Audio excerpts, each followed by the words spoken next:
Second po. Take a break. The ball up. Question number 3. Eto, ano yung mga impressions nyo sa mga taong naka-work nyo? Si Sir Don po, akala namin masungit. Pero kapag unang salita pa lang niya, mag-iiba yung parang kung ano yung expectation mo sa kanya. Iba yung aura niya sa talagang attitude niya. MRP po, sila Ate Celine, tsaka si Kuya Yomir. Sila yung unang nag-welcome sa akin. Pakilala ko, hindi naman ako naka-feel ng any sense ng takot. Base environment na naman ako And kay Sir Yuban, Ma'am Sahay po, hello po, sorry po, lagi ako nangihinat, tas kahit ang dami niyong ginagawa. Ayan, medyo natakot ako nung una kasi syempre regular employee. 1 day, 2 days. Mas hindi nawala po yung takot ko sa kanila eh. Oh my God, special mention natin si Ate Rufa. Si Ate Rupa yun, the best. Hi the po, best. Ate Rufa! Thank you po sa lahat ng niluluto nyo. It's giving Gordon Ramsay. Wow! Giving Michelin star.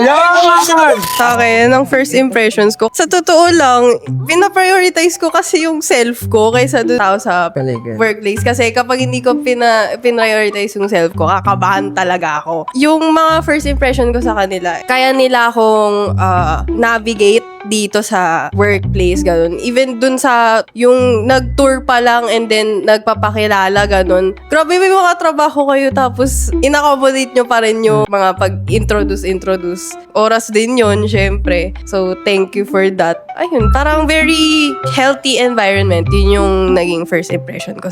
Ako naman, naalala ko nun, kapag break time, maraming tao doon sa break room. Yung introvert heart ko, hindi kaya. Pero noong time na yun, wala nakakakilala sa akin. So, okay, maglalakad na lang ako. Tapos, bigla na lang sila Ate Jer. Sabi nila, sama ka sa amin. Tapos after nun, na-adapt na lang ako. Lagi na lang ako sinasama. Diba kasama ko po kayo? Saan? Kasama. Oo. Siya lang yun nandun, tapos yung dalawa niya. Nagulat kami, mag-isa na lang siya. Nagchat kami sa GC. Tapos siya, babalik siya, bibili siya pagkain. Parang mamahain mga pagkain. True, ang sarap pagkain ni Mark. Diba lang po yan? Si Ate Celine, lagi akong kinakausap ng mga yan. And parang feel ko lang na, oh, wanted.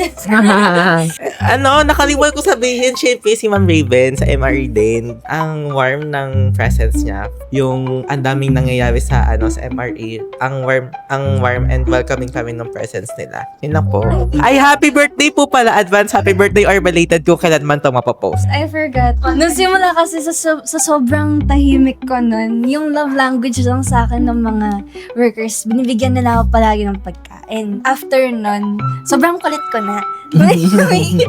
Parang si Kuya Jason, nagbigay lang sa akin ng crackers, tapos nagiyak na. Diba, Kuya Jason? Ako nung first ko. Anong first day ko? Ay, kung saan na tayo? Wala na tayong questions? Snake. Kapag aalis na kami. Bye!